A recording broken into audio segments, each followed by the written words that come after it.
Բարև ձեզ Armen Press-ի հարգելի հետևորդներ, այսօր մենք հյուրընկալել ենք Եվրոպայի խորհրդի գլխավոր քարտուղար պարոն Ալեն Բերսեին։ Պարոն Բերսե, շնորհակալություն հարցազրույցի հրավերն ընդունելու համար։ Thank you for the invitation. And welcome to Armenia. Thanks. So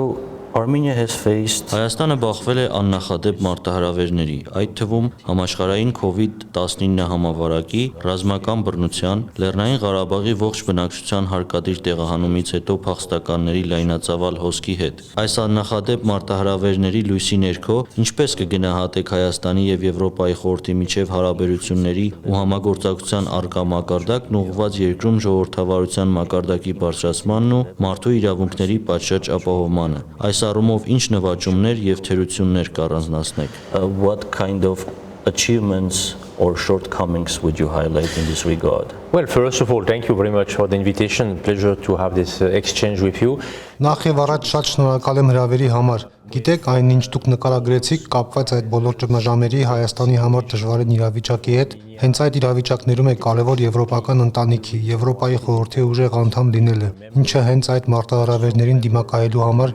հնարավորություն կտա ունենալ աջակցություն, մտքերի փոխանակում կատարել, ունենալ երկխոսության հնարավորություն եւ ունենալ նաեւ ուժեղ զգացում ժողովրդավարական գործընթացների, օրենքի գերակայության եւ մարդու իրավունքների պատշաճ պաշտպանության համար։ Գիտեք, մենք ունենք տարբեր ճգնաժամեր զանազան երկրներում, ունենք նաեւ Ուկրաինայում շարունակվող պատերազմ։ Դուք նկարագրեցիք Հայաստանի իրավիճակը, իսկապես կարևոր է վերադառնալ ակունքներին։ Ես նկատի ունեմ արժեքների նկատմամբ ամուր հանձնառությունը, քանի որ դա մեզ տալիս է մի ուղղություն, որով մենք կարող ենք համատեղ աշխատել մեր երկրի, մեր բնակչության համար ավելի լավ հեռանկար ստեղծելու նպատակով։ Ես կասեի, որ այս համատեքստում Հայաստանի եւ Եվրոպայի խորհրդի միջև համագործակցությունն իսկապես գերազանց է։ Այն շատ լավ է աշխատում։ Մենք նաեւ ունենք Եվրոպայի խորհրդի գրասենյակ այստեղ Երևանում, որտեղ ավելի քան 40 մարդ աշխատում է Եվրոպայի խորհրդի եւ Հայաստանի միջև համագործակցության նախագծերի եւ ծրագրերի իրականացման ու մշակման վրա, աջակցելով եւ ուղեկցելով Հայաստանին իր զարգացման ճանապարհին, որպեսզի երկիրն ունենա ավելի ամուր ժողովրդավարություն,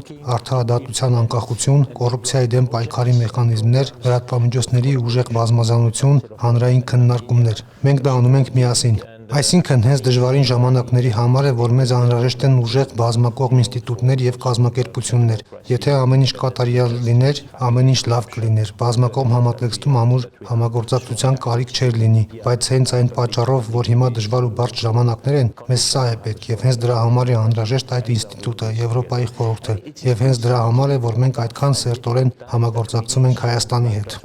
Իմ այցի սկզբում ինձ ասացին, թե ինչպիսին էր իրավիճակը Հայաստանում 30 տարի առաջ, այսինքն ինձ ասացին, որ այն ժամանակ էներգամատակարարում գրեթե չի եղել կապի համակարգ, հասարակական տրանսպորտ, ջեռուցում բնակարաններում։ Դրանք 90-ականներն էին, ապա 2001 թվականին Հայաստանը միացավ Եվրոպայի խորհրդին եւ դրանով իսկ ամուր հանձնառություն տվեց ժողովրդավարական զարգացմանը, օրենքի գերակայության ամրապնդմանը եւ մարդու իրավունքների ամուր պաշտպանությանը։ Ձեռքբերումները հենց Հայաստանինն են, ոչ թե Եվրոպայի խորհրդինը, բայց Եվրոպայի խորհրդի աջակցությամբ։ Եվ երբ մենք տեսնում ենք իրավիճակը հիմա 30 տարի անց, կա հսկայական նվաճում կատարված ճիշտ ուղղությամբ։ Դա չի նշանակում, որ ամեն ինչ կատարյալ է, որ բարելավման տեղ չկա, որ ոչինչ չկա շտկելու կամ փոխելու։ Բացարձակապես ոչ, բայց ամբողջ ճանապարհը գնում է իսկապես ճիշտ ուղղությամբ եւ մեծ ուժով։ Մենք երբեք չպետք է այդ նվաճումներին ընդունենք որպես պարզապես հասարակ ու ինքնըստինքյան նվաճումներ, այլ պետք է անընդհատ աշխատենք այս ուղղությամբ եւ զարգացնենք, անդրադառնանք բացասական կողմերին, փորձենք ինչ-որ բան փոխել եւ աշխատել միասին։ Սա իսկապես ակտիվ համագործակցություն է, որը մենք պետք է ունենանք։ Սա հենց այն է, ինչ մենք փորձում ենք անել լավագույնս նաեւ Եվրոպայի խորհրդի ներկայությամբ այստեղ Հայաստանում։ That we should have, it is exactly what we try to do at best with also the presence of the Council of Europe here in Armenia.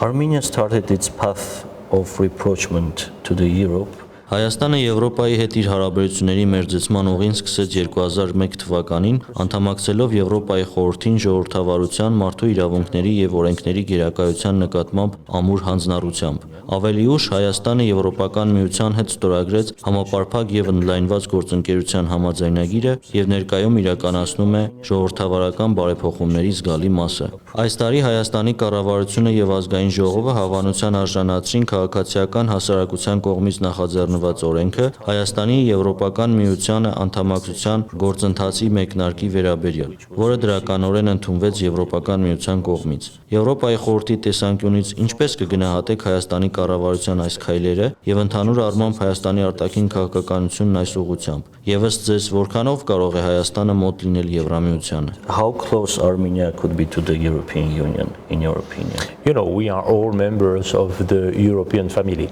Գիտեք, մենք բոլորս եվրոպական ընտանիքի անդամներ ենք։ Սա աշխարհագրական, մշակութային եւ պատմական իրականություն է։ Ես նկատի ունեմ Հայաստանը եւ 46 անդամ բոլոր պետությունները, որոնք Եվրոպայի խորհրդի անդամ են։ Եվ դա չի նշանակում, որ մենք ունենք որոշակի միատարրություն այս բոլոր երկրների միջև։ Բացարձակապես ոչ։ Մենք ունենք տարբեր համատեքստեր, պատմություններ, ավանդույթներ, մարտահրավերներ, բայց չնայած այս հսկայական բազմազանությանը, մենք ունենք այս ընդհանուր հիմքը եւ ամուր հանձնառությունը մարդու իրավունքների Եվրոպական կոնվենցիայի ժողովրդավարության, մարդու իրավունքների եւ օրենքի գերակայության նկատմամբ։ Սա է այն իրականությունը, որը մենք ունենք, եւ դա նշանակում է, որ համատեղ աշխատելով մենք պետք է որոշենք, թե արդյոք կարող ենք ստեղծել զարգացման մի ուղի, որտեղ մենք մերձենում ենք, որտեղ մենք միշտ ավելի ու ավելի սերտորեն ենք աշխատում միասին։ Մենք սա անում ենք, եւ Հայաստանը սա անում է ամուր կերպով, արդեն մեկ սերունդ, եւ տրամաբանորեն դա հանգեցնում է մի պահի, երբ գուցե կդրվի ԵՄ-ին անդամակցելու հարցը։ Եվ սա է այս պահին ստեղծված իրավիճակը։ Սա նույն նախագիծը չէ։ Մեզ անհրաժեշտ են տարբեր ինստիտուտներ։ Եվրոպայի խորհուրդը արժեքների նկատմամբ ամուր նվիրվածությամբ լայն եվրոպական ընտանիք է,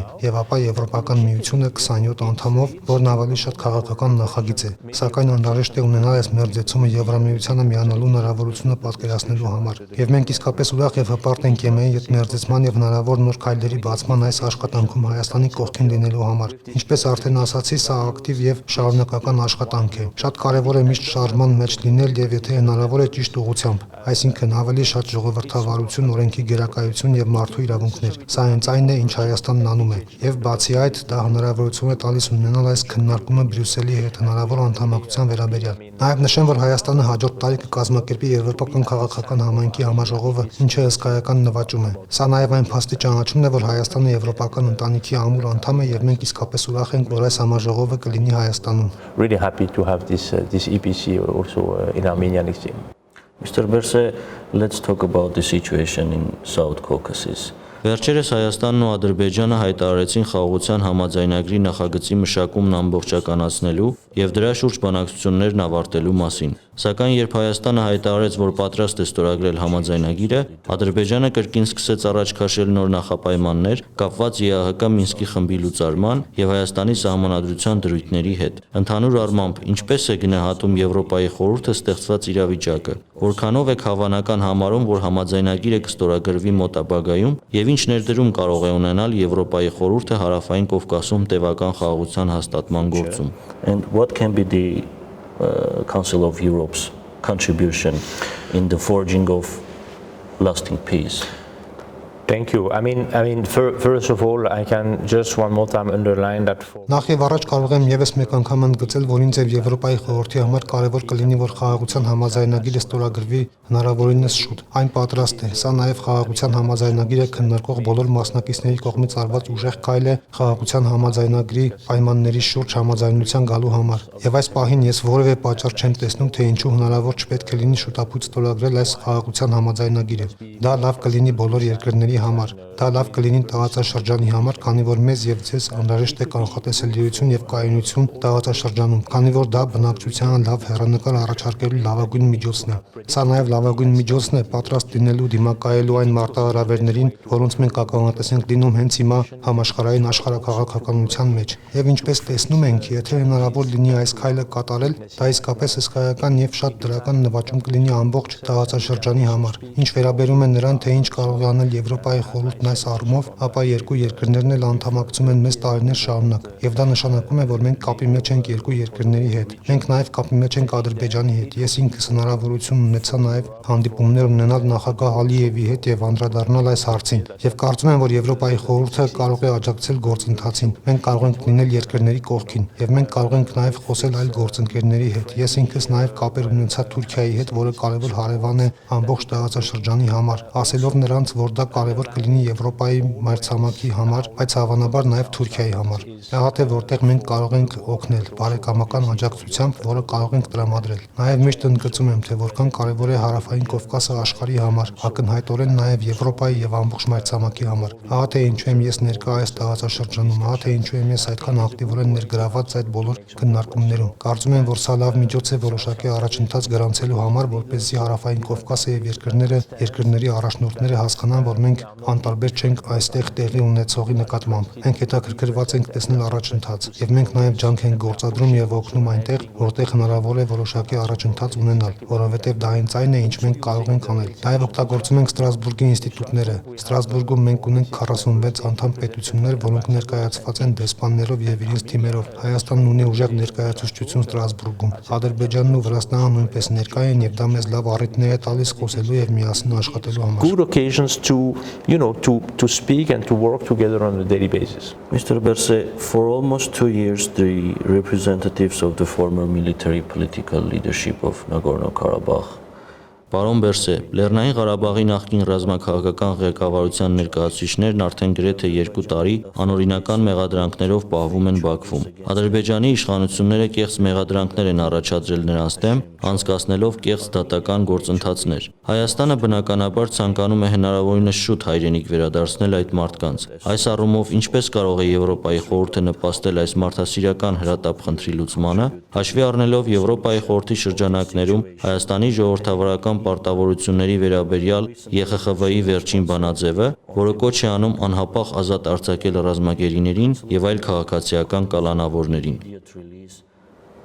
All POWs and illegal detainees. Also in this regard to have a peace agreement signed soon. Առաջին կետը։ Կարծում եմ, որ նաև այս առումով խաղաղության համաձայնագրի շուտապույտ ստորագրումը նույնպես դրական բաղկացուցիչ կլինի եւ դեր կունենա այս հարցում։ Երկրորդ տարը, որը կարող եմ նշել, նույնպես կապված է նախկինում ասացիս հետ։ Մենք պետք է ներկա լինենք, ցույց տալու համար, որ անտարբեր չենք եւ ուզում ենք որոշակի առաջընթաց տեսնել այդ տեսակի հարցերի համար։ Եվ դա նշանակում է, որ ինձ համար միշտ կարեւոր է եղել ոչ միայն Ստրասբուրգում հայտարարություն անելը եւ այն կայքում հրապարակելն ու ասելը, այսքան է, ես գոհ եմ դրանից։ Ոչ, այստեղ գալն է, մարդկանց այցելելն է, բոլորի հետ խոսելն ու խնդիրները լուծելն է կարևորը։ Եվ երրորդ կետն այն է, որ հենց այդ պատճառով է այդքան կարևոր Հարավային Կովկասի 3 երկրներին Եվրոպայի խորհրդում որպես անդամներ ունենալը։ Դա նշանակում է, որ մենք հնարավորություն ունենք հասցեագրել այդ երկրներում ապրող բոլոր անձանց նկատմամբ մարդու իրավունքների խախտումները։ Եվ մենք անընդհատ խախտումներ ունենք ամենուրեք։ Սա մեր առջև ծառացած հսկայական մարտահրավերներից մեկն է։ Այս հարցերը քննարկել Ստրասբուրգում ու մարդու իրավունքների Եվրոպական դատարանի կողմից որոշում կայացնելը։ Ահա թե ինչու է այդքան կարևոր ունենալ դատարան եւ ունենալ անկախ դատարան,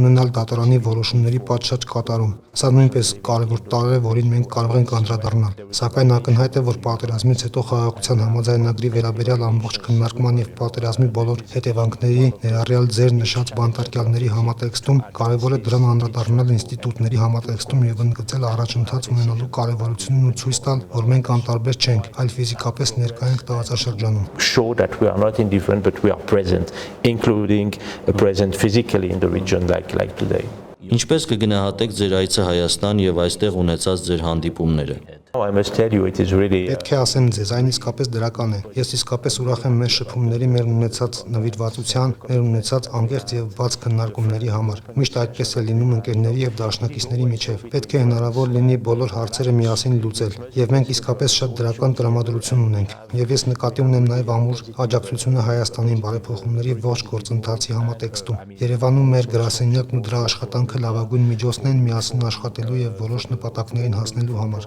Հայաստան այցելությունը իսկապես դրական է։ the visit until now is really positive. Շնորհակալ եմ այս հնարավորության համար։ Thank you.